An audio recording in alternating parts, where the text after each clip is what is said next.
gotta lead the charge, man, and then I'll just answer the best that I can. Bro, we can do that. We can do that all day long. You want the headset? You don't have to. It's totally up to you. Some people do, some people don't. Check. Okay. Believe it or not, I've done the checks already. Yeah.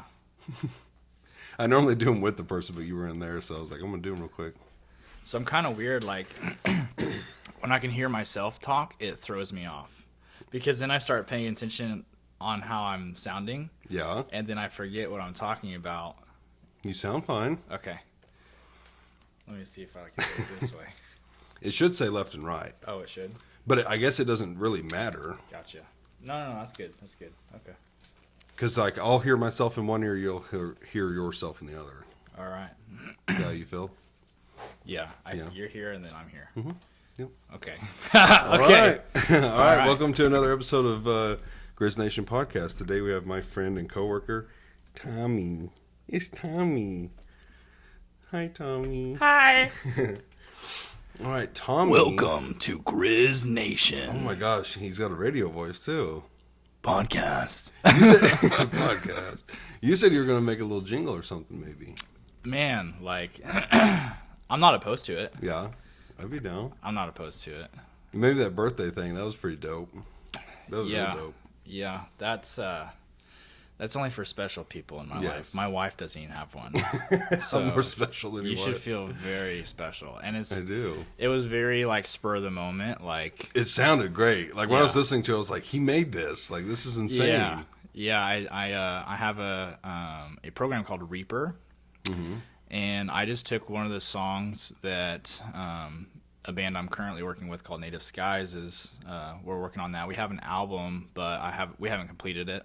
Mm-hmm. And so I just took one of the songs that I haven't done anything with yet, and then I spliced, like, what I felt like would be a good part of the song to do something like that over, and then I just spliced it, and then I recorded it in like 20 minutes. But I was doing it like I had just gotten off work at the house, and then I had my computer on, and I was in a Discord chat with my best friend Tyler Bowe and a guy named Dan.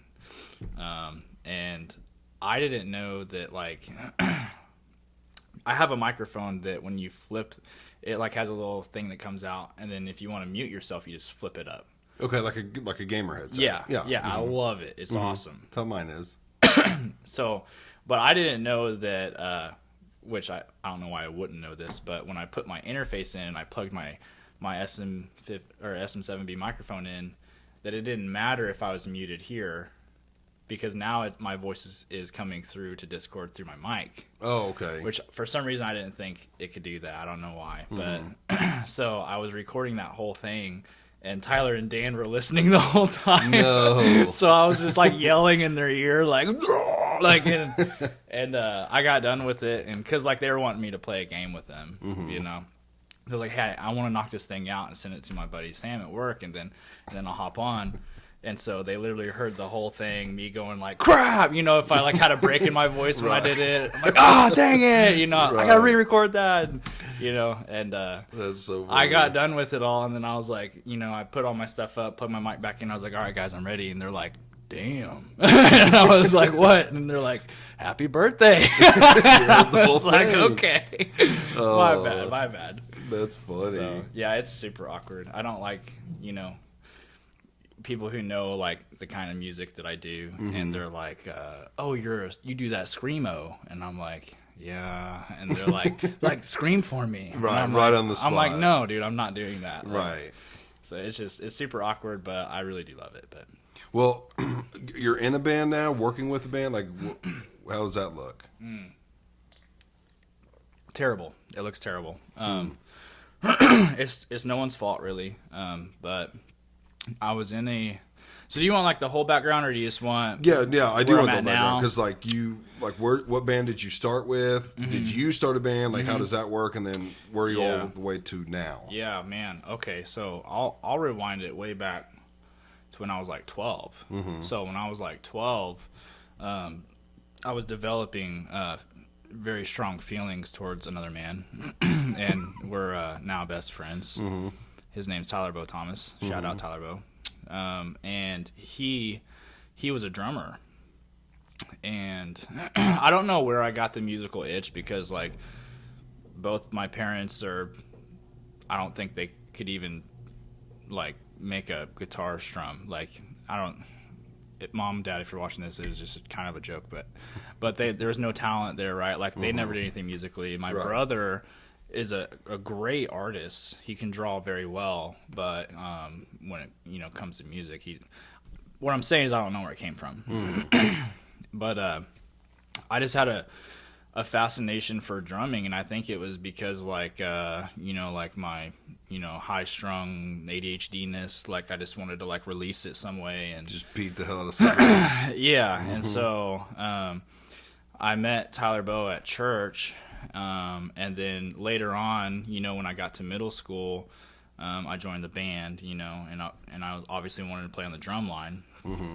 Side note to that was shout out Miss A, but when I joined band, they start you out by, like, trying out all the instruments. Like, they want you to do what you're best at, but they also want to use your talents, right? And I was one of the only people in the tryout that was able to make the flute make a sound. It's very difficult, especially if you're just trying out. You first of all, you're over here, and then you have to, like, get it just right under your lips and then blow just right. Right. And if you do it well, it'll make a sound. Well, it was, like, super easy for me. I just, like, making it do its thing. And she was like, "Oh my gosh!" She's like, "You're, like, the only person that can do that. You should be a flutist." And I was like, "No, Miss Adams." And she's Miss like, Adams, that's who it "Yeah." was. And she's like, "Why?" And I'm like, "Because I'm not gay."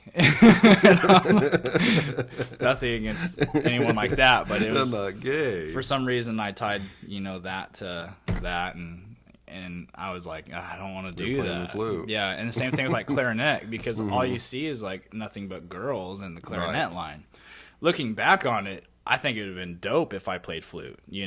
Like, I'd be like the anchor man, but right. And maybe I could have been great at it, but. The drum line. You were born to drum. I was born to drum, man, and, like, so I tried out for the drums, and there was some natural talent there. Now, the drums in band, the only things I remember are the things that they, like, wore over their shoulders and it was just right there. Okay, yeah, that was it. And but Tyler Bo was in band, and he wasn't just a snare player or a quad player. Like, he could play a kit. Now, was he Monet, Pier City? He's Pier City.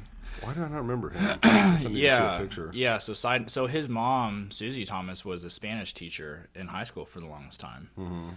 And then he had an older brother, Kalen Thomas, which was like a super stud running back for the Pier City Eagles. So Tyler is Kalen's little brother and Susie's son. When did you graduate? I graduated in 11. He graduated in, it would have been 10. Yeah, I was 14. So were you? Let's see. You were a senior when I was a freshman, right? Something like that. I mean, yeah, the so math he would should have line up. I'm not good at it. He would have been a senior when I was 8th grade. So yeah, so didn't cross paths a whole lot. Right. Yeah. Which makes sense. And he also moved away. So it's like when he was, I think 14 or 15, they moved to Arkansas. Oh, okay. Yeah. So he didn't finish out his career in Pier City. Oh, okay. He moved away. Yeah. Okay. So it was, but yeah, anyway, so he was in the band and he could play the drum set, and I always thought it was the coolest thing. And I've always kind of been, like, goofy and stuff, and so, like, at first I was getting picked on like crazy because I was the young, new, fresh meat in the band, Wait, the band people would, like, haze each other? Yeah. I would not have guessed that. They would pick the weakest link, and then they would just start, like, slowly nibbling on it, Wow. Yeah, and that even the band kids were savages. Yeah, dude. And it was mainly Brandon Peets. If you remember Brandon Peets. That name's familiar. Yeah. Anyway, shout out Brandon.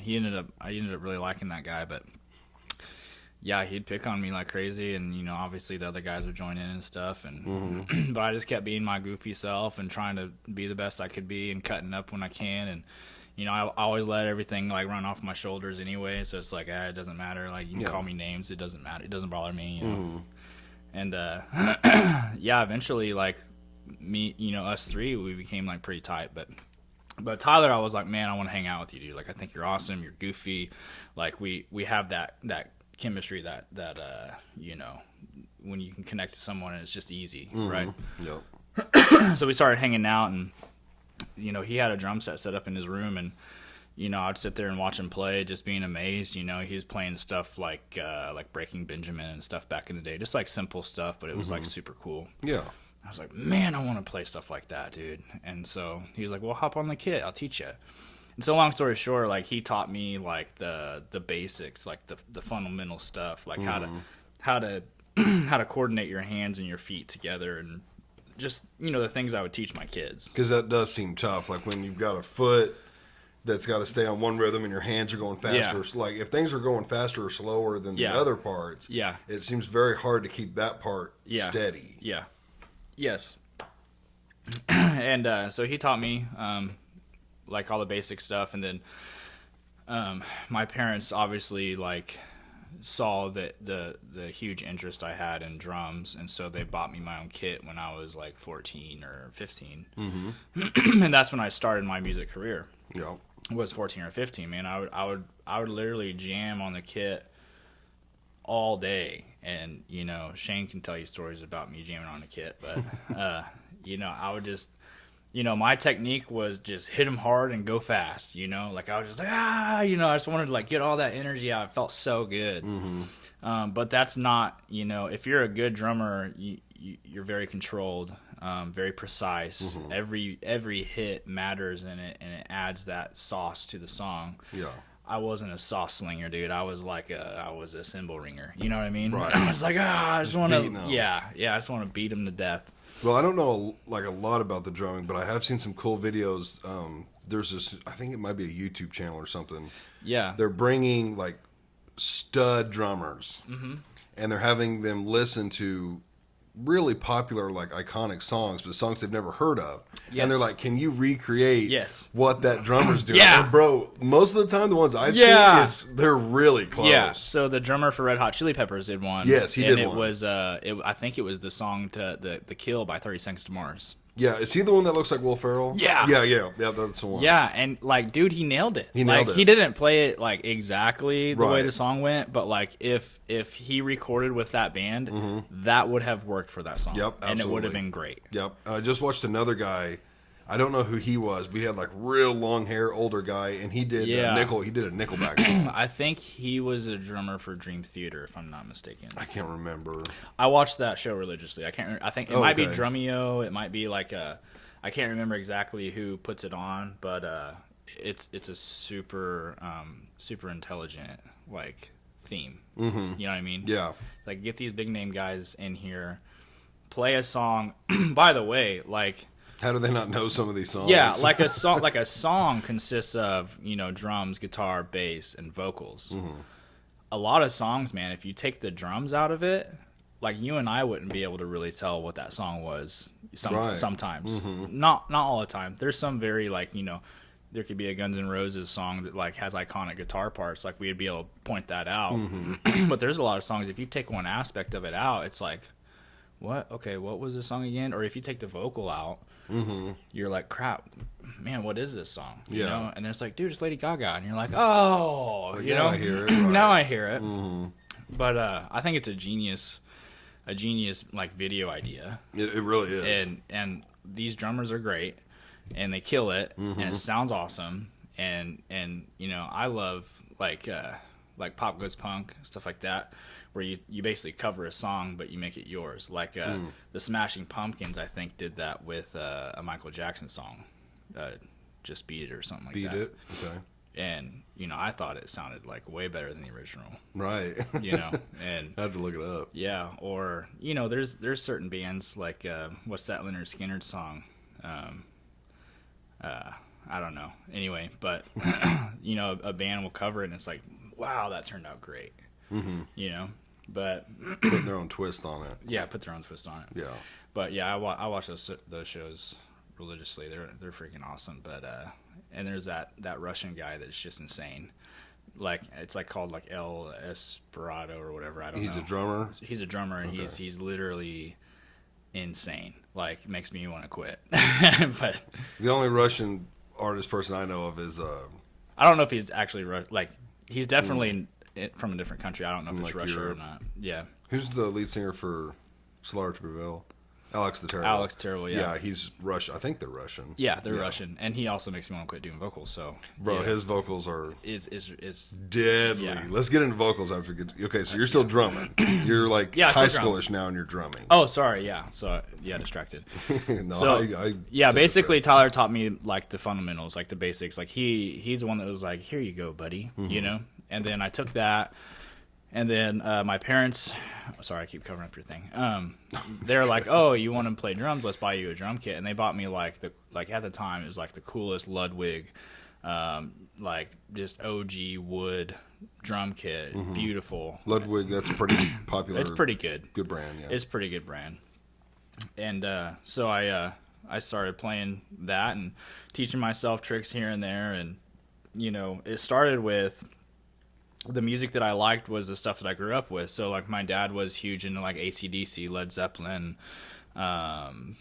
just, you know, hair bands. Megadeth was a good one, you know, and I would be working in the fields with him, and we'd be in his red truck, and we'd just be jamming Megadeth, you know, and, like, that was my upbringing. And then my mom would be doing, like, Shania Twain. And my grandma who lived with us would be doing, like, the Oak Ridge Boys. Right. And so, like, I'm getting all these different things, and then my brother's over here jamming Eminem, and I'm like, that sounds terrible, but then it grew on me, and then now I'm jamming, like, Rob Zombie and Eminem and all this stuff, you know? But definitely had a good mixture. Oh, for sure. But, like, my heart was always with, like, rock, you know? I just love the energy. I love, like, the, you know, the parts where it gets real heavy, you know, and it just, like, syncopated, like, just chugging and stuff. I'm just like, oh, I just can't get enough of that. Right. But it used to be, like, I could only listen to songs that had a little bit of screaming in it. I wasn't huge into, like, super hard stuff. Because back in the day, it was, like, it would go from, like, you know, 30 Seconds to Mars to, like... Yes, because there's levels to this, right? Yeah. Like, because I've heard that's... Like, most people just call it Screamo. Is that even anything remotely close to what it should be called? So, FYI, if you call metalcore Screamo, it is slightly offensive to those who love metalcore. Okay? But what is Screamo? What's metalcore? Then I've heard of, like, death metal. I've heard of different... You can call it whatever you want. Is it all the same thing, or are these terms for different It's genres? different. It's different genres. Okay. It's kind of similar to, like, you have, like, your pop country, like, you know, this new age, like, you got a country artist with a rap beat behind it, which I think sounds slightly cool, but, like, some country fans would be like, that's stupid. I like it all. I like the new stuff. I like Red Then you Dirt. got OG country, right? Red Dirt. Those are different genres, which I didn't understand that. So it goes both ways. Like, you don't understand deathcore from metalcore, and I'm like, what the heck's the difference between country and Red Dirt? It sounds the same to me. Right. So it's the same concept. Right. Okay. But, like, to fans, like, there's categories. Yeah. So you have, like metalcore is, like, your typical, like, it's got a lot of harsh vocals, but there's also, like, some banging choruses that has clean vocals on it. You know, when you say clean, you mean singing. Yeah. Now, is that offensive if you were to be like, no, the guy who's screaming isn't singing? No, because do you consider that singing, or would that be screaming? It would be singing. It's literally singing. Okay, it is. You would still call it singing. Yeah, clean vocals is singing, and then you can call screaming vocals like harsh vocals. Yeah, right? that's what I'm saying. Yeah. Are you calling a harsh vocal? That's not singing. Okay, that is. I don't screaming. care what you say. Like, like, even if, like, Architects, for example, Architects does sing in their stuff, but they also have choruses where it's like it's a scream sing, like they're screaming on pitch, and I would just call that pitch screaming, right? Like, it's a version of singing, and it takes a lot of talent to do that. Like, don't get me wrong, it's insanely hard to do that, but it's like a pitched vocal. So you're screaming in the key of A. You know what I'm saying? And so Yeah, there's different levels to it and stuff, and I wouldn't be offended if, if you can scream really well and sing really well on like like you can just transition back to back to back. You are like God tier to me. Yeah. Like, because the difficulty level of doing that is literally insane. I don't know. I think his first name's Noah, or Bad Omens lead singer. And again, I only know a few of these bands, so when I'm tossing these ones out, it's not like I know a whole lot. I just know very few. But I feel like he can do both. Like, because he has songs where he sings quite a bit in them, and it's like he sounds really good. Yes. And I've had buddies that have seen him live. Yes. And they're like, his singing and his screaming sound the exact same, like as far as how the albums sound. Yes. Like, he sounds amazing. Yes, and that takes a ton of discipline and talent, like an insane amount.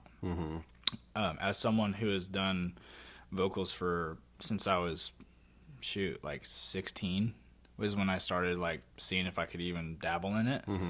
And doing it the wrong way, and then figuring out how to do it the right way, and changing my styles up. Like Bad Omens is like his technique is he's mainly a singer, but he can scream, and his screams sound great.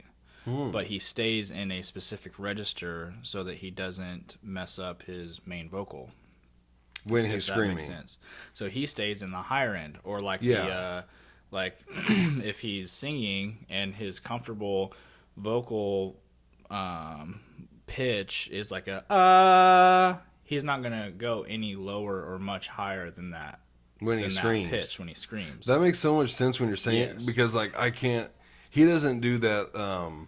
He doesn't. Alex the Terrible stuff. He doesn't. He doesn't do that. Yes, no. He's I would say a mid range, because you hear some of the guys that are. I'm not even going to try to do it, but they get really high when they scream, and it sounds cool. It sounds and there's the guys that get really low, that growl. Yeah. But he's kind of right in the middle. Yeah. Okay. Yeah, and he won't go low, even if he is capable of going low, and he could go low on the album, right? Because recording an album is a completely different animal. But he, like, especially live, you do not want to do that, because it takes different muscles and different like technique to hit those lower notes and those higher notes.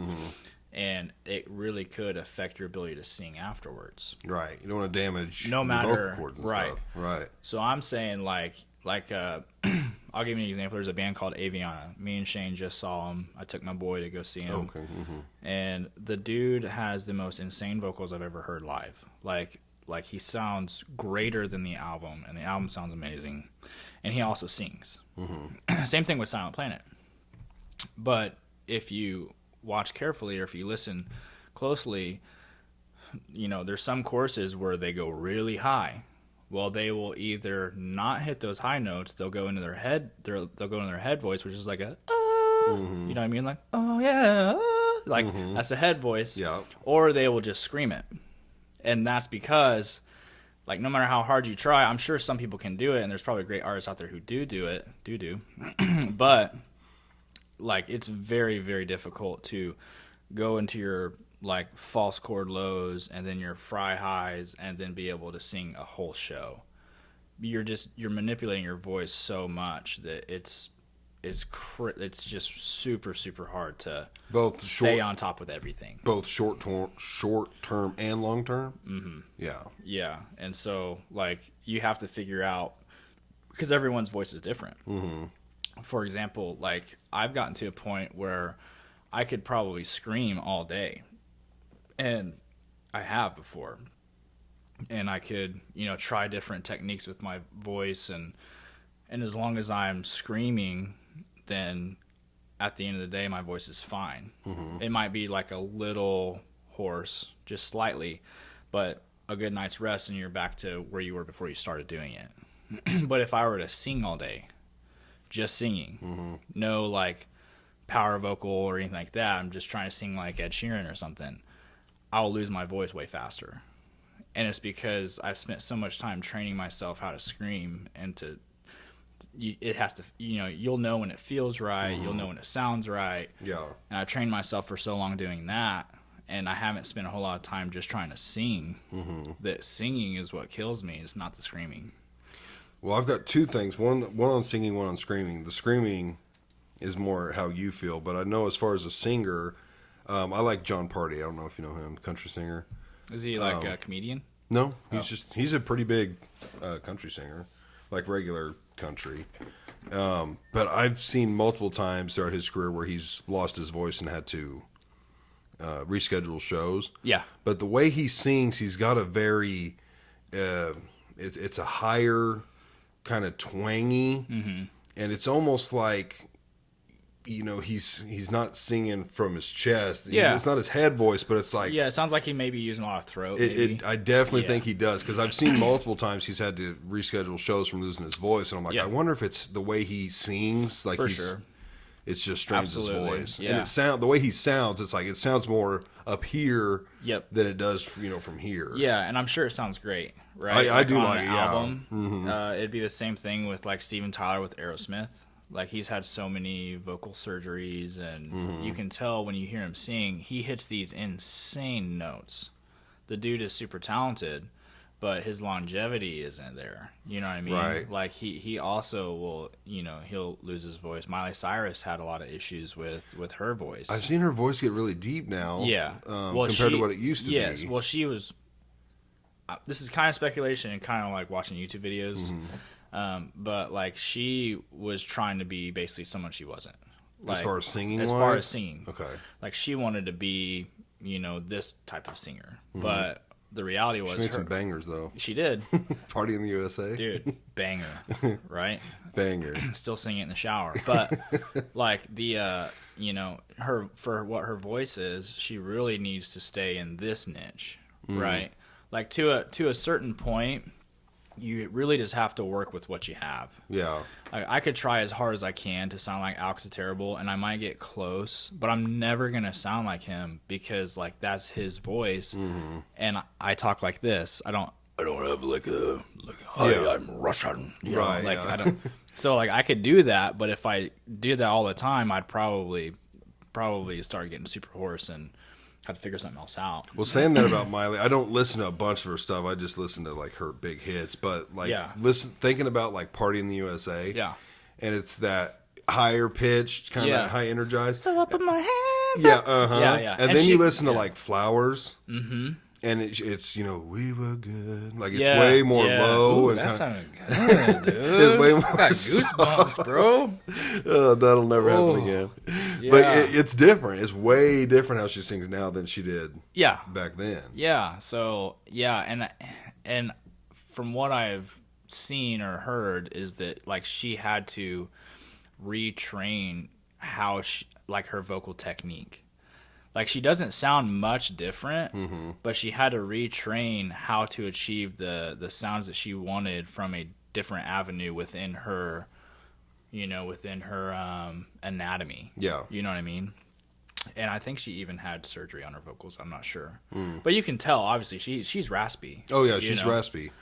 But, yeah, it's the same thing. Like, you have to work with what you got, and then, obviously you want to gain inspiration from, like, artists that you really look up to, but at the end of the day, you'll have your own wheelhouse, and you just have to figure out how to achieve what you want to achieve within your own anatomy, and definitely pull from other people. Like, there's a vocalist that his name's slipping me right now, but I'm sure I could think of it later. But like, he's an amazing vocalist, and he's extremely good that people want to study him.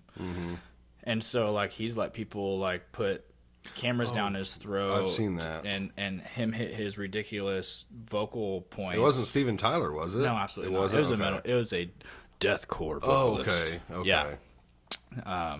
Lorna Shore is the band name, but the guy's name slipped me right now. But anyway, great dude. Like, he seems to be like, I would love to hang out with this guy and just, like, talk with him. He seems like a super awesome guy.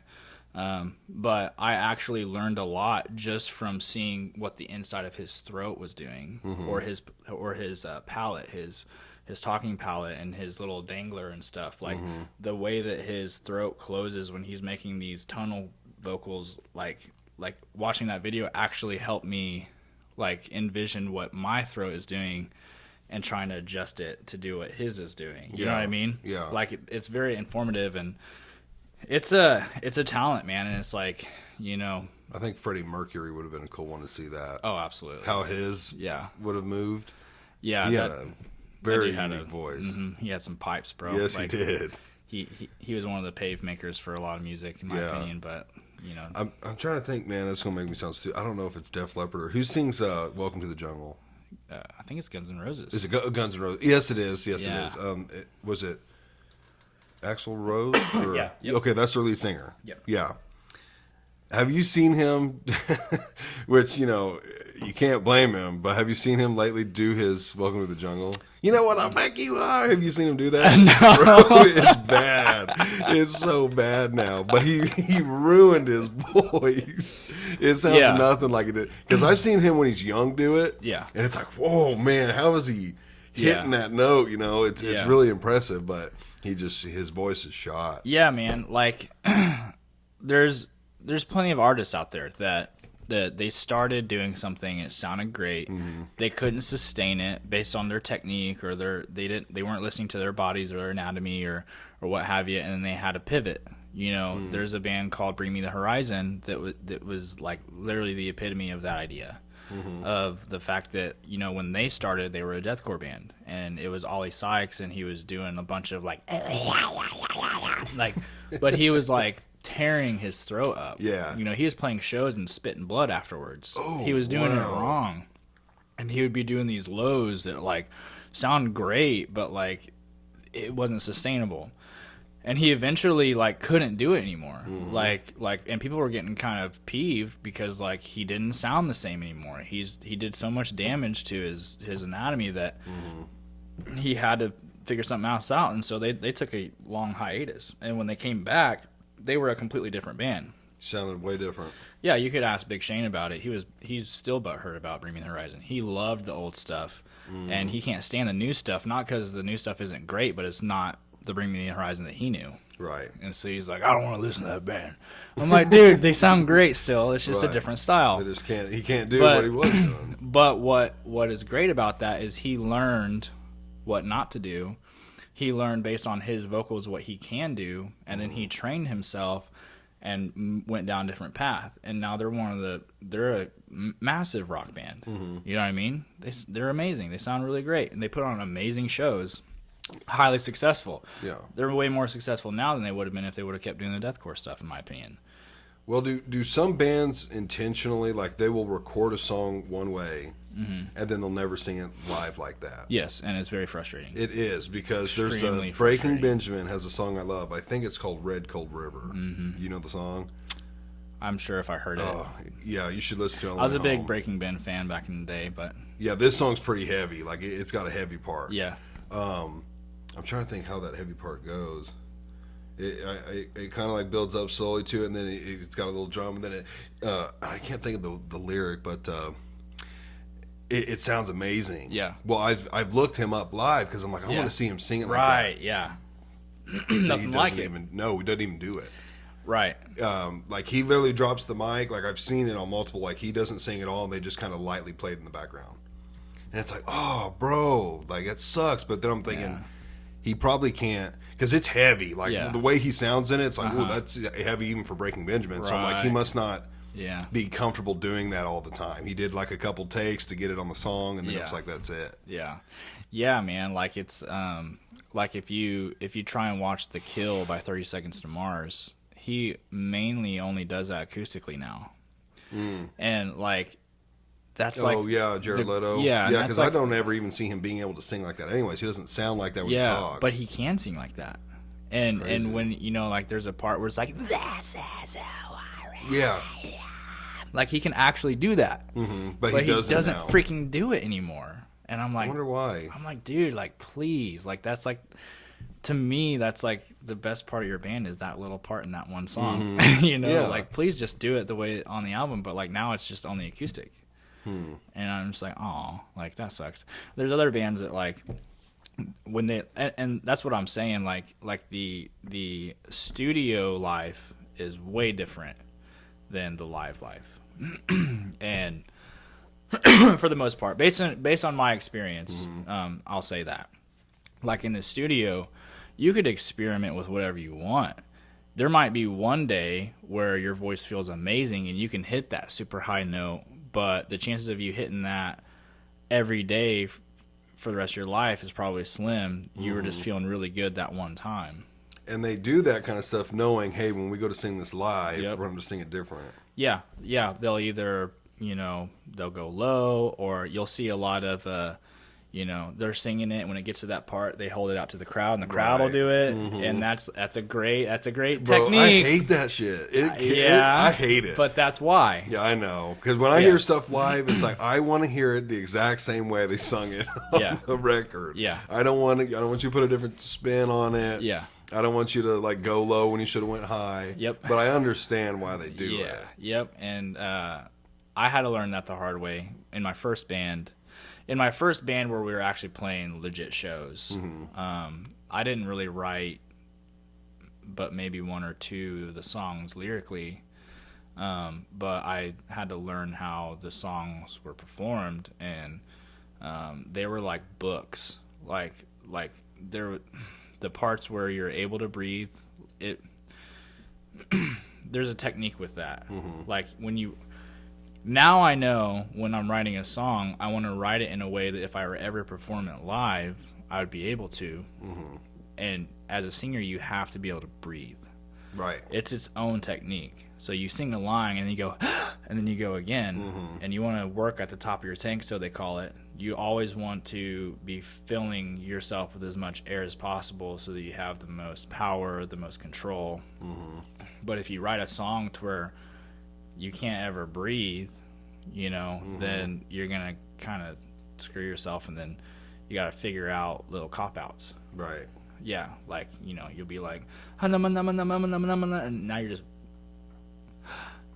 you know what I mean? Like, you're trying to keep the song going, but so I've learned that now. But back in the day, I was trying to perform these songs that didn't have anywhere I could breathe, and it was just like killing me, And so now I write in a way where it's like, okay, I definitely, like, this is a really hard part. I'm going to hit it really hard. I'm going to make sure there's a little break here so I can catch my bearings and then go again. Yeah. You know what I mean? So. I never even thought about that in writing a song, needing to write in like, hey, I need to be able to breathe too. Yeah. So your voice is very unique, and there are things that will wreck your voice if you do it over a long period of time. Like one thing is if you drink a lot of whiskey or a lot of liquor, it's going to affect your cigarettes. Same thing. Yeah. It's going to affect your ability. Like, it will literally change your voice. Right. And you won't be able to hit the things you used to hit, or you'll have to warm up extra long in order to hit that thing. Warming up is super important too. Yeah. That's something that I didn't do a lot back in the day, and I'm like, wow, why did I never warm up before I played? Because it's essential. Yeah. Right? Like, drink water. It's like stretching before playing a game. Yeah, exactly. It's like before you max out on bench press, maybe hit a couple reps just to play on each side. Right. Get loose. Get loose and then hit it. It's the same as that concept. It's an anatomy thing. Yeah. And so, but yeah. Well, let's circle back to how you got into this. So you're drumming. You're drumming at this point. How did you get into the singing and the band? Did this all kind of started around the same time? Yeah. So, okay. So how I remember it is, so it's back to me and Tyler Bowe. We're best friends. We're hanging out. He's teaching me drums. My parents just bought me a drum set. I'm playing. I'm having a good time. My grandma buys me a double bass pedal, and now I'm like trying to, Now, I think I know what that is. It's where you can use both your legs on the bass drum, so it's like... Okay, yeah. Yeah, so, I started getting really good at that, and, Tyler, if Tyler ever listens to this episode, I'm gonna claim this, mainly just to, like, make fun of him, but at one point in time, my feet were faster than his feet. Like, I can go and I can do it faster than he could. And it's kind of like I topped you, sensei, but I could never, ever get my hands to get faster than his hands. And to this day, I can't. And now, like, his feet are faster than me, and I'm just kind of screwed. Like, he's left me in the dust. dude's a phenomenal drummer. Like, one of the best drummers that I've ever heard. Mm-hmm. And being in the music scene for so long, like, I've heard a lot of drummers, and he's at top 3 at least, you know, just phenomenal. But but yeah, like, so I started doing that. Well, it got to a point where, like, well, he's obviously the better drummer, and we wanted to be in a band together. So I'm like, crap, well, currently I just play drums and you just play drums. Can't both play drums. There's not bands with 2 drummers. That's kind of weird. Mm-hmm. And so I was like, it wouldn't make any sense if I did drums because you're so much better than me. So why don't you do the drums and I'll try something else out? And it obviously wasn't guitar, because guitar is its own little thing. It's I could play acoustic guitar, but, like, I can't shred by any means, you know. So for some reason or another, I was like, well, you know, I really like vocals. Like, I like hearing them. You know, maybe I should try and learn how to do that. Yeah. And that's kind of how it started. But the guitar you had no interest in it. Oh, I always have had interest in it. Like, I would literally play Guitar Hero for, like, days on end and not sleep. Yeah, that was fun. And man, I would love to, even to this day, like, I am limited by the fact that I can't play guitar. Because in a band, you rely on 3 to 4 to even 5 other dudes, right? And it goes back to, you know, at Steel Tech, you know, we value people who are hungry, who want to growth and continuous improvement, right? Like, I wish that was the same in bands. Like, right. you get these dudes that are all from a different background, and, you know, a lot of them are so talented. And even to the point where you're like, dude, if you actually, like, put a little bit of effort into this, you could probably go pro. You know what I mean? Yeah.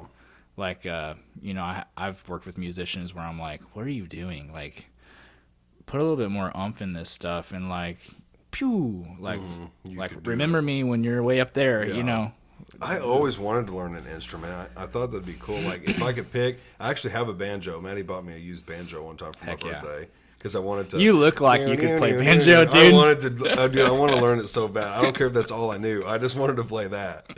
And you're a banjo dude. Oh, man. I could. I would. I think I've got the finger picks and everything. It came with everything. And I was like, I just want to get good enough. I don't even remember what that song's called. Yeah, that's all. Just play that. Yeah, and just sit there on your front porch every night, winding down just from the hard work day, and you're just Dude, it'd be sick. That'd be awesome, dude. But also, I thought the piano would be really cool. I think for sure, like watching people play the piano is just so elegant. And... Yeah. So dude, 100%. If I could play guitar, if I could play piano, I would just start my own thing. You know what I mean? Because I have recording software. I've talked to Tyler Bowe about this. I'm like, man, it would be nice if we weren't at the mercy of other people. Right? Like I can't just. I mean, I could, and I might actually, but like, I can play drums and I could do vocals. And I'm at the mercy of other guitarists, and hopefully that guitarist also can play bass, and then they can just record both. You know what I mean? But, like, all the stuff that's in my head, I can't translate to my hands, so I have to try and translate that to someone else's hands. And you know as well as I do is that, like, communication is a tricky thing. So it's like, okay, especially with music, I feel like okay, like, play it like this, like, you know what I mean? And they're like, oh, okay, like, no, not like that, like, you know what I mean? Right. It's like, that's how I have to communicate, and it's very tough. And then, like, even when they do it close to what I think, I'm like, it's not quite right, but I can hear it. It's right here. I just got to get it there, and it's just so hard to do. Yeah. But at the mercy of other people, it's like, you know, now I'm at the mercy of their schedule. I'm at the mercy on if they feel like doing it one day, or if they don't, right? I'm at the mercy of their work schedule. I'm at the mercy of the fact that they may live hours away, right? You know, and so it's just so hard to get it all together. And you know, fortunately with the Native Skies things that I'm currently doing is like, he already had an album pretty much recorded, the ideas were already there, and then they had a band tryout. And I was you tried out for vocals or for drums? I tried out for vocals. You know, because I went from Life by Death, which was the main band I was in, Well, from a young age. No. Okay. Well, okay. So the story there is, I know we keep getting way off track. No, you're good. Yeah, because I have questions while we're doing this. Yeah. So basically, whenever I was at the point where I was like, "Hey, Tyler, you play drums. I'm gonna do vocals." Yeah.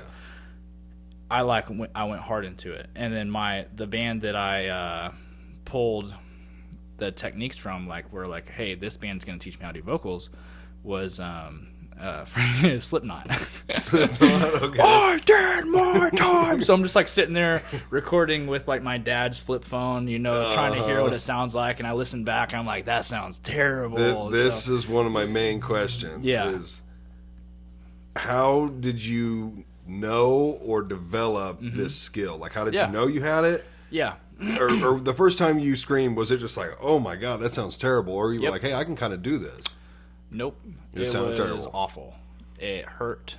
Because you were doing it wrong. I was doing it wrong. Screaming is all from here, like it's from down here, right? It's all diaphragm. Yeah, you're not doing it up here. If you do it there, you're screwed. Yeah, that's what I thought. Good luck, buddy. That's like Bring Me the Horizon. He did that. Now he got screwed. Now he's famous because he did it a different way. Blah blah blah. Right. But yeah, when I first did it, dude, it was terrible, and I was like super envious of those who could just do it effortlessly. And I was like, how in the world, dude? And like, I just kept trying. Well, I got to the point where I could do it and it sounded good. And the way I knew that was, I would gut check myself with like a recording. Yeah. I would record into it. Which those couldn't have sounded that good back then anyway. Back in the day, well, sometimes you record something, you're like, ooh, that sounds great. And then 3 days later, you listen to it and you're like, wow. You know what I mean? I can't believe I thought that was good, Right. But I'd gut check myself that way. And then obviously I'd ask, peers, right, if it sounded good. Which has to be kind of nerve-wracking. Very nerve-wracking. Yeah. I hate, like showing people, acapella screaming. It just sounds, it's just silly. Like now I'll do it. Like I'll send you a Snapchat later of me doing some I don't mind now, but it's like, I would just gut check myself. And then if other people said it sounded good, and if I thought it sounded good, and then if it felt good, right, then I was like, okay, then I got that. Now let's work on this, right? So it started with me just getting my lows down, like, ooh, right. You know what I mean? Well, because that was my next question. The highs seem so different from the lows. Yeah. So is it still the same from your diaphragm with those highs? It is. Yeah. So the voice is a crazy thing, right? So I'll give you a little lesson real quick. Okay. So doing it right, right? This is doing it right. But if you just want to do a mid, you just go oh, like that. That's mid. Right? Now watch. All I'm gonna do is change my mouth. Oh, ah. Oh. Now it sounds higher, right? Right, just from opening your mouth. But more. it's the same. I'm not going oh ah. I'm just going what oh ah oh ah. That's pretty crazy. Right? Yeah. And then you can manipulate the sound with your tongue, right? So you go oh like that, or you go. And I'm just. So you're sitting here playing with this over and over. I'm going You can hear the sound difference. Yeah. And then you just play with it, dude. Right? What about like the I can't do them. I don't know how to explain it. The really high pitched, like shrieky like screaming. Yeah, like stuff like that. That's like a it's called a fry. Okay. And man, like how you do that is I don't know, dude, like again, you don't really try these because it's not comfortable for your voice range? I do. You do try them. Yeah, I do. I don't know. Like I might give you an example later. I have a song where I'm just like,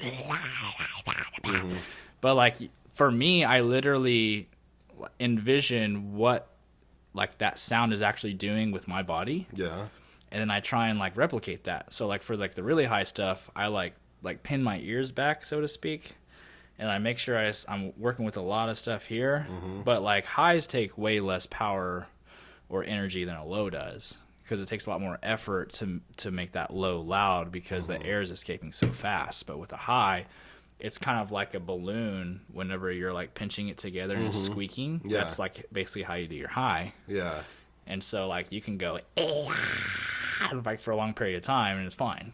That's funny you say that because I think it's the new lead singer for 3 Days Grace. I can't think of his name.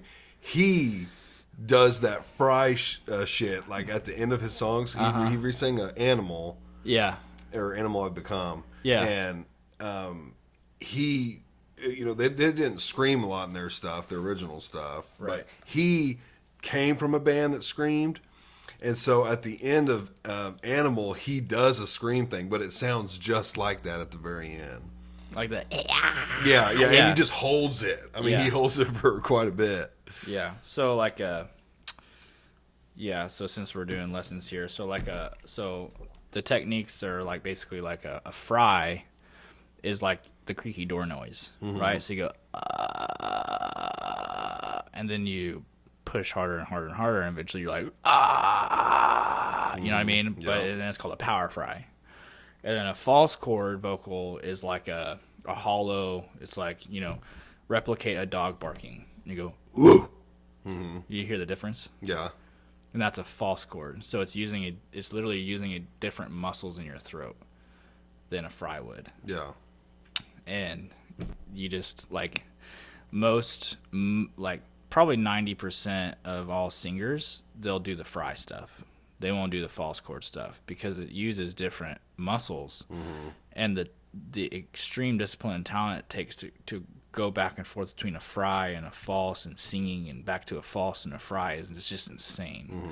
So most of the time, a singer will just do the fry stuff. So that's easy to do. A fry, like when someone's pitch screaming, it's literally just a fry vocal. Yeah. Or even if you're going like, imagine Britney Spears. She's like, that at the very end. That's considered a fry. Is it really? Yeah. Yeah. She's just not putting any oomph in it, but it's the same concept. You know what I'm saying? Well, I feel like with Slaughter, because I just know some of their stuff. He's super false chord. But you hear him in the background, assuming that's him, you hear him do that fry stuff. Yeah. Oh, yeah. Like he'll be singing, he will basically be singing the same verse in like 2 or 3 different ways, and they're just like overlapped. I'm assuming that's him doing the fry. I don't think they have another guy singing. But no, it's just him. In his live shows, I've never seen him do the fry stuff. Yeah, he's just like, if you could imagine, like he's the epitome of like the best freaking false chord vocalist out there. Bro, because I've seen him scream with no mic and you can hear it from like rows back. Yeah, well the dude's massive, right? His diaphragm's like 4 times the size of mine. So like his power is going to be 4 times my power. And he's just up there like, he's deep. And it's like, oh my gosh. And it's just like, he's got some freaking it's so amazing. And I was like, dang. He sits there and hits his head with the mic. He's like a freaking gorilla. Like you know, if he was in the pit, he'd be ripping people's heads off and just like popping them off and you know what I mean? Just like wrecking people. The noise you're making while yeah. But man. So anyway, when I first started, learning this stuff, it was terrible. It hurt, all that stuff. But I got to a point where I could at least do it for, I don't know, an hour, right? And then I was like, I'm ready, I can do it for an hour. Yeah, let's play shows, right? And my first ever band was called the Fifth Horsemen. And I remember that. You do? I know that name. I know we've talked about this before at some point. Yeah, and our first and only show as the Fifth Horseman was at a D Now at First Baptist Church in Pierce City. First and only? Your only show with them? It was terrible, dude. Why? Well, for starters, it was at like 7 a.m. Yeah. So D Now, I don't know. I've heard of it. Yeah, back in the church days, it was basically like it was a church event. You get together and you sing together and have study sessions and you do these fun things, and then at nighttime you go to people's houses and stay the night. Yeah. Well, I was like, back in the day, like, I was like, I'm in a band, I've got all these, I'm playing music with these guys, like, and then the youth pastor was like, hey, do you want to do like a wake up thing in the morning? I think it'd be kind of cool. And I was like, yeah, I do. And I like really regret it Is this after being up all night? Yeah. Okay. Yeah. So even when I had the chance to sleep, I couldn't because I was so like excited. I was like trying to think of like, man, what's my stage presence gonna be like? How am I gonna headbang during this part? And I want to look cool. You know what I mean? Just like typical like, hey, I'm 16, 17 and in a band, and right. I don't know what you call that. Like the endorphins are just going wild. Yeah.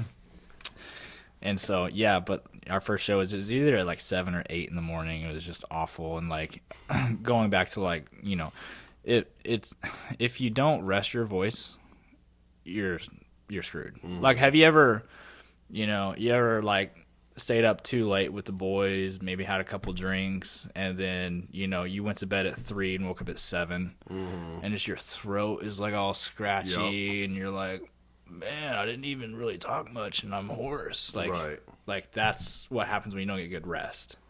You don't get good rest, and it affects your voice. And it's the same with like working out. Like you're only gonna get so big, but if you're only getting 4 hours of sleep a night, you're gonna plateau real quick. It's the same thing with your vocals. Like if you don't rest your vocal, if you don't get really good sleep, take some good naps. Like that's another thing. Is like you could warm up all you want.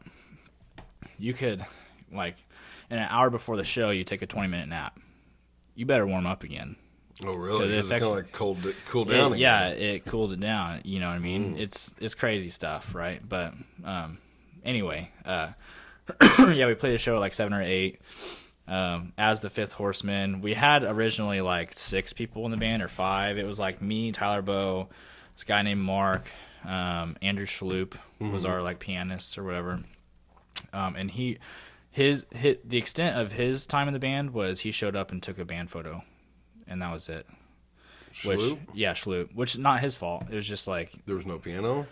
Well, it'd be cool if there was, but like we never really got together and practiced or anything. And then a guy named Joey Layton, who was in Life by Death as well. Great, phenomenal. He's one of the musicians where I'm like, bro, if you actually played guitar and like wanted to do something, like you could go super far. Like just the talent in his little pinky. But and then a guy named Cody Rose from Arkansas, and it was very disorganized. Like Tyler was living in Gravette at the time, or Bella Vista, and Cody was as well. And it was like a last minute, like the youth pastor was like, hey, does your band want to play in the morning, kind of a thing. And so I'm calling them and I'm like, hey, would you guys be able to like drive down and play this show? And they're like, yeah, maybe. What time? And I'm like, 7 in the morning. And they're like, what? And so they eventually did it. Like, kudos to them. I can't believe it. Like, it could have very easily been like a no-show and like we just didn't play, Right. And I would have been really bummed out. But yeah, they like showed up like at the nick of time, and we got on stage and we played like, I don't know, like 2 original songs and like an August Burns Red cover. And it was pretty fun and sounded terrible, but that was the extent of my first band as a vocalist. Yeah. But I really liked the feeling, right? So like just the interaction with the crowd and the fact that like, you're controlling the dynamic for the most part of how the song sounds, and just the energy, right? Just like the release of energy and like just getting everyone pumped up. A galvanizer, right? Like one of my working geniuses is galvanizing. Right. Like that is literally like the best vocalists. They're galvanizers, man. They're like, let's go, come on, jump, get everyone hyped. Jump. Yeah, it's just so fun to me, and that's how I got started. And then that band broke up. Didn't last very long at all. And then I joined a band called The Hope for Redemption, which consisted of me, Nathan Mays, Tyler Myers, who used to be a welder. Yep. Zach Bailey. Oh yeah, Zach was in a band. Yeah, Zach can shred. Yeah, I know you don't think that, but that dude was a shredder. He was a guitarist. Yeah, he's crazy. I'll show you some videos later. Just insane, bro. And Aaron Sharp was a drummer. And that band, we really thought that we were going to take off. Like we were prepping to go on tour. Like I bought a minivan to go on tour. But yeah, we played so many shows with Hope for Redemption, and that was like we were playing a ton of shows, and I was still figuring out how to do vocals. You know what I mean? So I was still figuring out like, man, like how come after every practice and every show I'm like I could barely talk. I was like, I was like, these other vocalists, like, they can talk like nothing ever happened. What's going on? Like, what am I doing wrong? So I had to figure that out. And so, long story short, I just retrained how I did it. Yeah. But, which was, you do something for so long, it's like an old dog teaching new tricks. It's the same thing. It's so hard to retrain, because every time you want to hit a note, you want to revert to the old how way. you always done it. Yep. And you're like, crap, I can't do that. Stop. If I could just dig in there and just like hold that back while I'm doing it, you know. Oh man, it was so frustrating. And you know, I was listening to different bands at the time, like Oh Sleeper, and he was mainly doing Power Fries, you know, and I was like, man, I want to do that, and I wanted to do so many things, and so I just started like just relentlessly practicing. I'd go out into my car and I would just sit there and just scream to Memphis Mayfire, like, until I couldn't anymore, and just trying to figure out and mimic how they sound. And then once I could mimic and replicate the way that they sound based on what I was hearing inside my own head, then I would try and make it sound unique to me. You know what I mean? Right. And that was my thought process with, you know, trying to get myself to where I am now. So yeah, then it was a Hope for Redemption. We played a ton, and then us and the drummer, we parted ways, and you know, then Zach was like, you know, I think I want to go more contemporary. We'll reach more people or whatever. That's at least how I remember it, right? And you know, and like Zach was like the leader of the band, so I was kind of just like, yeah, sure, but like I don't want to sing, you know. And for contemporary, like I'm gonna be singing, not screaming. And hey, like the reason why I joined this band is because like it's so heavy and fun. Right. To completely rebrand, it was interest. Yeah. Well, the main focus of our band was we were a Christian, and we were preaching the gospel everywhere we went, even if it was at bars or whatever. We would that was our thing, you know. Our intro, I'll never forget it, you know, is we wanted people to set the tone when we get on stage. So it's like, we get on, we do our sound check, hey, check, truck, you know, and then dun, like we're doing all these checks, and then before we kick in, I'm like, hey, what's up? We're Hope for Redemption. We're here to worship Jesus. You know what I mean? Right. And then in some places, everyone was like, yeah, and then in some places, everyone leaves. Yeah, I remember playing a show at the Lemon Drop in Springfield, and there was a pretty good crowd. We were the opener, and I did that, and so, hey, we're Hope for Redemption. We're here to worship Jesus. Boom, we kick in, and like 3/4 of the crowd just go outside. And I'm like, dang. And then, really? And then as we play the show, they start kind of trickling back in, like, like, oh, I wonder what this is about, you know?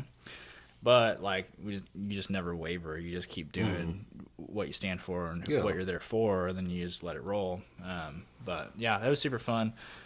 I feel like we were almost to a point where we were touring, like I said, like I bought a van for that reason. Right. and then that's when the whole... And then it was like, hey, let's do this crazy shift. And I'm like, and then I just quit. I was like, nah, I can't. And then I didn't do music for probably a couple of years. And then I don't even know how it happened. Oh, well, because like a Hope for Redemption, we'd play with a bunch of other local bands. There's a local band called Behold the Reckoning. And that's where Life by Death guitars came from. Well, their band broke up. You know, like people go off, do different things. You know, the vocalist went to college, the guitarist went and started doing lineman work, blah, blah, blah, whatever. Yeah. Right? Just things happen in life. And I feel like it's super rare for a young original band to stay together. That stuff happens. Yeah. And so like when Life by Death started, it was me kind of just dicking around with ideas with Joey, our guitarist, one of our lead guitarists, and we were like, yeah, let's get a band going. And then we just started reaching out to like people I still had contact with, and so that's how I got, you know, started talking to Ryan Eden, and he's a really phenomenal guitarist and one of the other lead guitarists, and I was like, hey, let's get something going, let's start a band. Well, now it was the three amigos, you know, and they're like, crap, well now we need a drummer. And so he was like, well, I think it was like his cousin's friend, or maybe it's his cousin or something, but his name is Ryan Ferguson, and great drummer, great singer. And you know, we met him, tried him out, you know, the chemistry was there, super nice guy, still is, like just a great dude. And we're like, man, we got to have you in our band, bro. And so boom, the band starts. And then we're like, man, we need a bassist. And eventually we get David Dove, who's off playing in freaking Tennessee, and he's actually making a living with music, which is great, you know. But that goes back to, hey, life happens, and then we all go off do our own thing.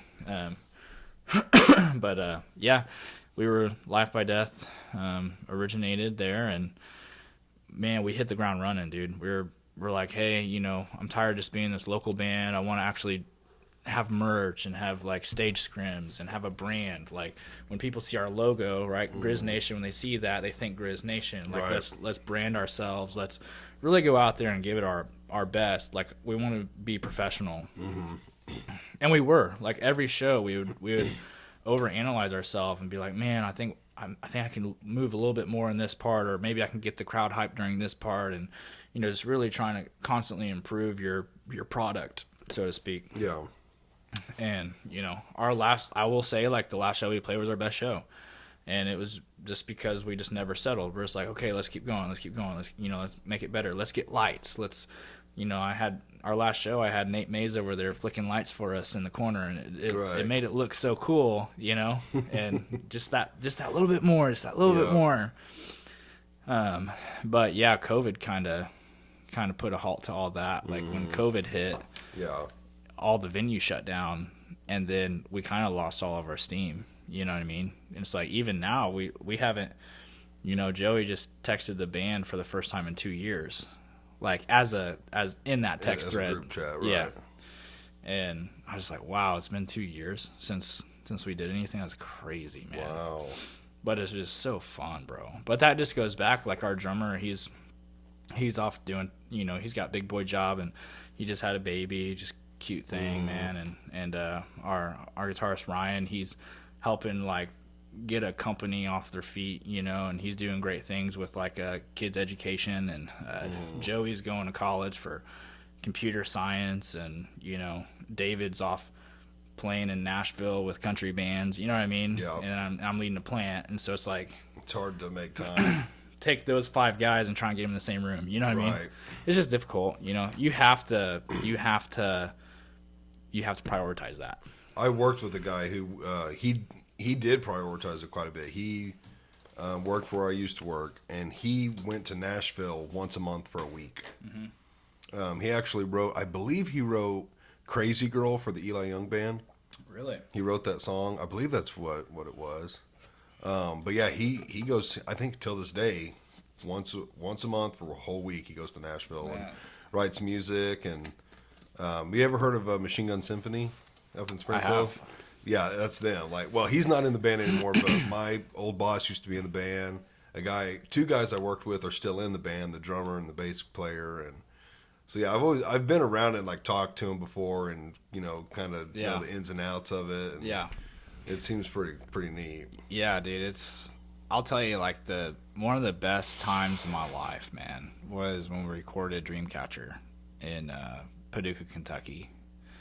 Oh, you went like somewhere out of state to record something. Yeah. So like I had contacts with Jack Daniels, and he's a guitarist for War of Ages. Just super great dude, very talented. That band that was one of the OG bands that would come through, and like we always loved when War of Ages came through. Just like, man. But yeah, we just hit him up and price checked him, and it's like, you know, how much would it be to record a 9-song album? And we went to Paducah, Kentucky, and stayed a whole week and slammed it out, and it was like one of the greatest times of my life, man. You know, and you know, there's ups and downs. Like, you know, you have a group of 5 completely different dudes, you know, staying in the one house together for a week. You know, it's a lot different than getting together for a couple hours for practice, you know. Yeah.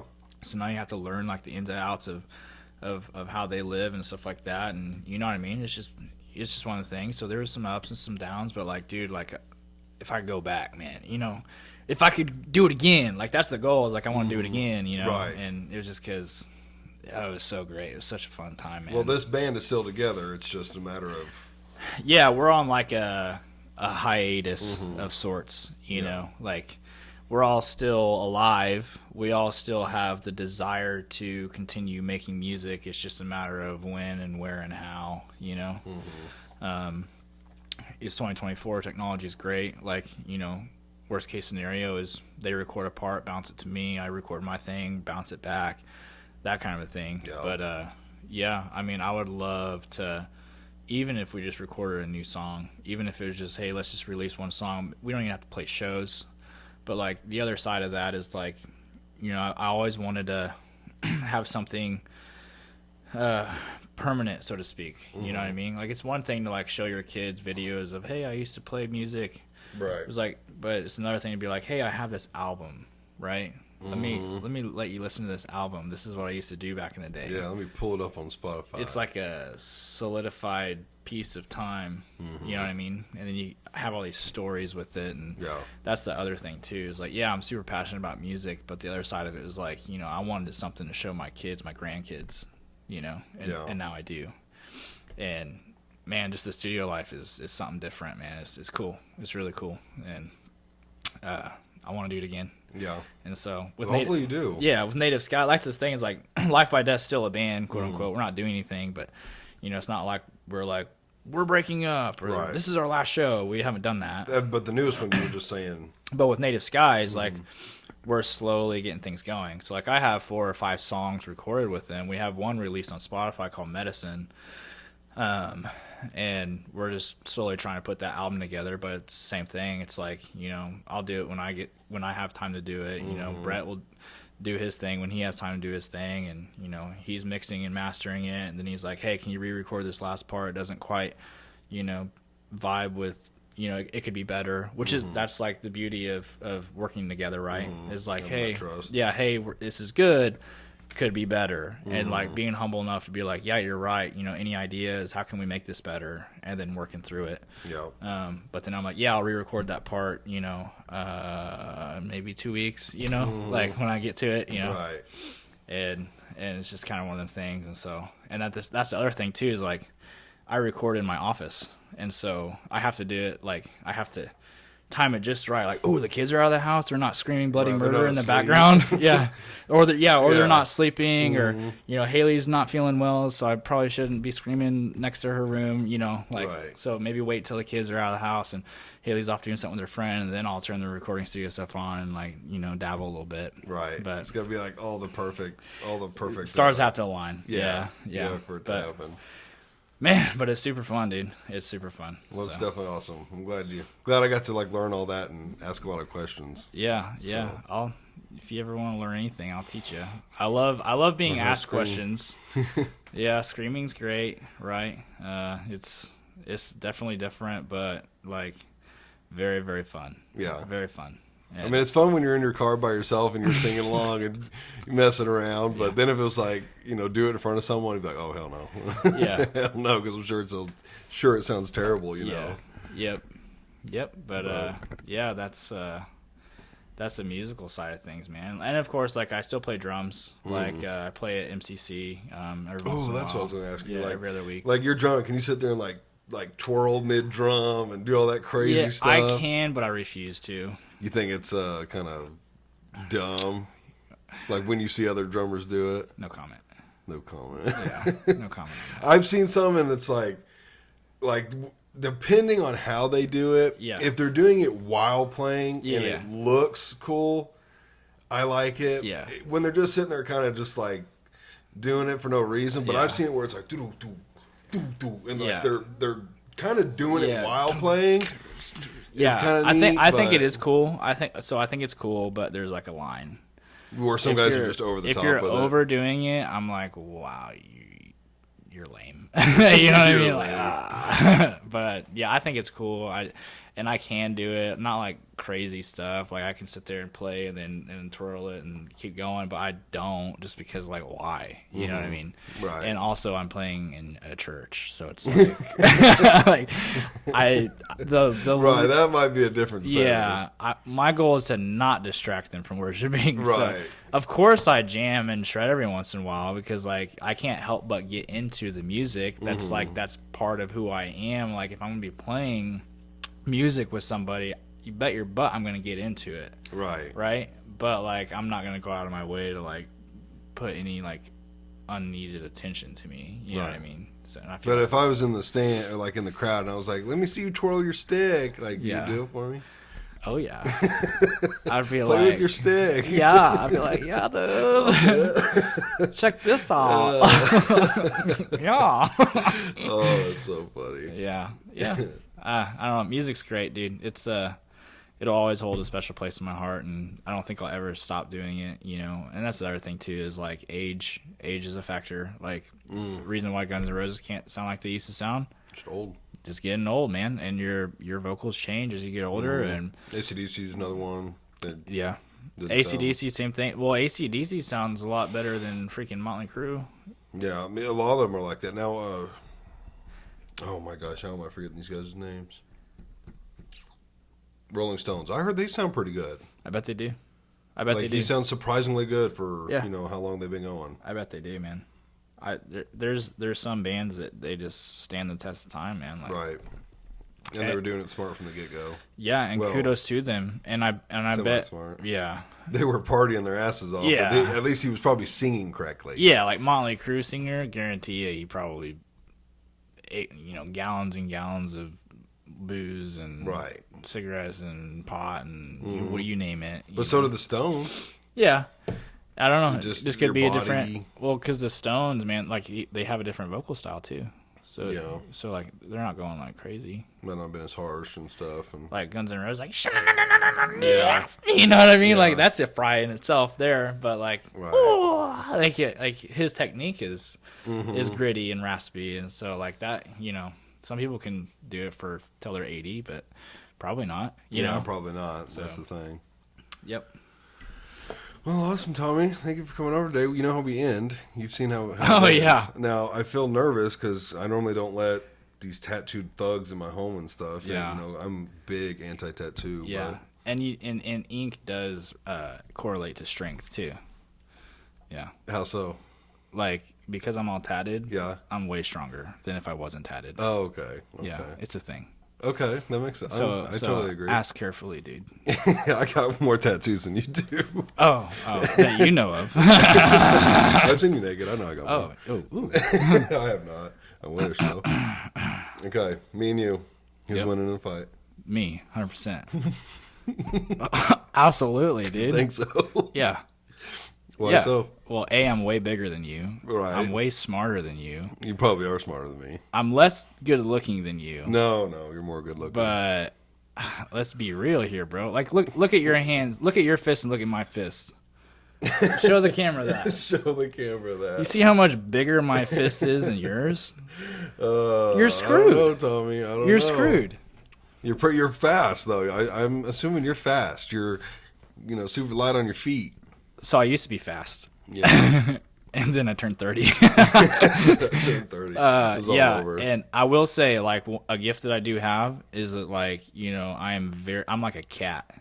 Like, if you threw me 30 yards, I'd probably land on my feet. You're going to land somehow. Right. I've always been that way. It's the craziest thing. But, like, I've almost never tripped. And if I do trip, I never fall. I always catch myself somehow. Really? That's probably why I have bad knees. Is because I'm catching myself in these crazy angles and stuff. Yeah. You're twisting your knees constantly. Yeah, but I ain't gonna fall, dude. I've wrestled people and I'm very savvy. Yeah. But let's be real, dude. You're gonna Alex the Terrible me. You're gonna be like the weight difference is just too much. I remember one time I wrestled Bo Vincent. Ooh, this was back when he's a hoss though. Well, not back then. Okay. He was a lot smaller. Yeah. Like he did kind of balloon up as far as muscle wise. Right. He was never fat, but he did get really muscly in high school. But this was before that. But he was still wrestling. And we wrestled a couple times, and we were actually about 50-50, but he had hella technique. And I wasn't as big and strong as I am now. Yeah. But I remember one time we were wrestling, and he had got the best of me, and I was all pissed off. We're on his concrete, driveway. I don't know why we're wrestling on concrete, but I was all pissed off. I'm like, all right, let's go again. And we go, and he's kind of getting the better of me, and I just get so angry. I just, pick him up. And I slammed him over my shoulder, and his foot hit his mom's plant and broke it. We always joke about it to this day, but I just picked him up and slammed him. So I was like, there is a certain weight difference where it's just not as fair. Yeah. So even his technique, which could still beat me, like I just used my strength and my weight, and I was like, okay, I'm just going to pick you up. So that's what I did, and it worked. But yeah, man, like my philosophy is like I'm not a fighter, and so I'm just gonna make you like me, so you don't want to fight me. I just try and do that with everybody. I struggled asking Zach the question. He was like, are you going to ask me that question that you ask everyone? And I was like, I don't want to. I feel bad. You're so nice. I don't even want to ask you. Yeah. I think I told him, I was like, I wouldn't even fight you, Zach. I would just let you hit me. Yeah, Zach is like a little gorilla, though, too. Like, have you seen his calves? No, I have not. He's always got jeans on. Yeah, he's got insane calves. He's like a... He does seem pretty stout. I bet he could do some damage. Like, you would obviously win, but, like, I bet he could do some damage for sure. He does seem very stout. Yeah. I just... He's so nice. Yeah, and that's the thing is like, man, it's like if we ever get to a point where we're needing to duke something out, like I need to check myself. Like, I need to check myself. There's something going on. Like unless you like straight up like cross me and like, you know, slap my wife in the face or you know punted one of my kids across the room, like yeah, we're gonna have problems and I'll fight you to death then. Like I don't care if I die. Like I'm going the distance though. But yeah, I mean I have wrestled one time. Like, I won't say who it was, but why do I know him? It was my wife's uncle, and he was, you know, we were over at her grandma's house, or they call her Nana, and for some reason he just really wanted to wrestle me, and it was at the time where like I had been working out for a while, like I wasn't being cocky about it, but I was like, it was obvious that I was getting bulked up, you know what I mean? Because like I've always been like a $130 wet, you know, and then I was like at 170 muscle at the time. Like I packed it on. Right, that's a big difference. And he's like, I want to wrestle. And I'm like, no, dude, I'm not wrestling you. Because like I've never done it. I was kind of scared because like I'm not super confident in like fighting or anything because I've never done it. You know? But he's like, come on, man. And then her other uncle was like, yeah, do it. And then her, you know, the whole family was basically telling us to wrestle. And I was like, dang it, dude. And I was like, getting kind of freaked out about it, and I was like, all right, well, what are the rules? I was like, I really don't want you to hit me in the face, you know, things like that. And I was like, I just really don't feel like getting punched in the face right now. That's and not like, wrestling at all. And hey, if I win, don't get mad, because like, you know what I mean? Like, I'm not saying I'm definitely gonna win, but you know, what was the size difference? It was probably like, he's probably like an inch or two shorter than me, and then like, you know, maybe a little bit tubbier than me, right? But we probably weighed the same, or maybe he weighed a little bit more. And so we decided to wrestle, and so we established the rules, like, hey, we're just wrestling, like, we're just wanting to tap each other out or something like that. Yeah. And I was like, okay, cool. But other than that, anything goes kind of thing. So like, all right, just don't hit me in the nuts. Like, and, you know, if you typical wrestling. Yeah, if you accidentally hit me in the face trying to get, you know, that's fine. But like, I just really don't want you to just sock me as hard as you can. I really don't feel like I'm not doing that in you know? Wrestling. And so we did it, and then, you know, one of her uncles were like, all right, go, you know, and we were like, you know, apart, and then we like ran at each other. Clenched.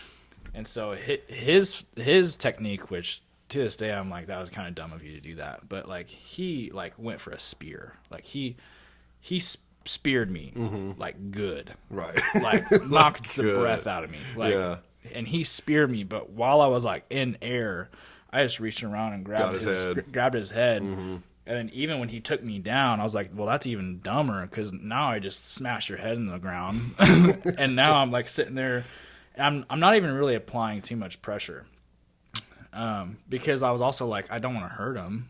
Right. You know what I mean? So I was like, I know we're wrestling, but like, right. I don't want to like make you pass out or anything. So I'm just gonna hold you. Well, he like grabbed me and picked me up and slammed me again. So I was like, oh, this is serious. So I just and yeah, I would have clenched hard at that point. He was done, dude. He was just sitting there. He's like, he's like tapping out. I'm like, okay. I'm like, all right, we're good. You're choking him out. So that was like the only like, you know, I don't know, fight. It's not even a fight. Yeah, it's just wrestling. Yeah. But that's a little intense to be slamming people. Yeah, and it did hurt. I remember I got the wind knocked out of me, and when he slammed me to the ground, I was like, dang, like this is serious stuff. Yeah, like, that's actual. I came over to hang out with you guys, not wrestle. We normally wrestle a little more playful than that. Yeah. Yeah, but he really wanted to win. I'm sure he didn't want to say that like I could beat him, you know. Right. Like I don't want my niece's husband to be able to beat me, you know. And, so he was trying hard and it backfired. Yeah, and I didn't really care to win, but like he was screwed, you know. Right. So, but yeah, you definitely ripped me limb from limb for sure. No, I like you too much. I will say, like, I would just run away, obviously. Yeah, you're gonna beat me on foot. Like, if we're sitting there, if we're sitting there, like, all right, go. I'm like, bye, and I'm just taking off down the street. I'd get in my truck. Yeah, I've got to run him down. I would just hide. I would go through people's backyards. I would be incognito. I would open their like sliding door and like sit at the dinner table with them and just start eating. Just be like, just please be quiet for a second. Just let him drive by. Okay, all right, see you guys. Thank you. And then just dumb redneck gone. Yeah. Oh man, that's hilarious. Right on, man. So that's it, right? Yeah, that's a pod. That's a pod, man. Yeah. All right. Where can they find your music again? Yeah, so any platforms, Spotify, iTunes, Apple, Google Play, you could just look up Life by Death, or you could look up Native Skies. There's 2 songs released under Native Skies. The one that I was on was called Medicine. Yeah, you could find us there. Like I said, if you like it, cool, let me know. It is what it is, but yeah, it's just a bunch of screamo. Just a bunch of weirdos playing heavy music and screaming into a mic. Yeah. Right. Sweating. Yeah, go check out his music. You guys can follow me on Facebook and Instagram, and then like, share, and subscribe YouTube and Spotify. All right, thank you, Tommy. Grizz Nation. Oh. That was perfect. Perfect, Tommy. There you go.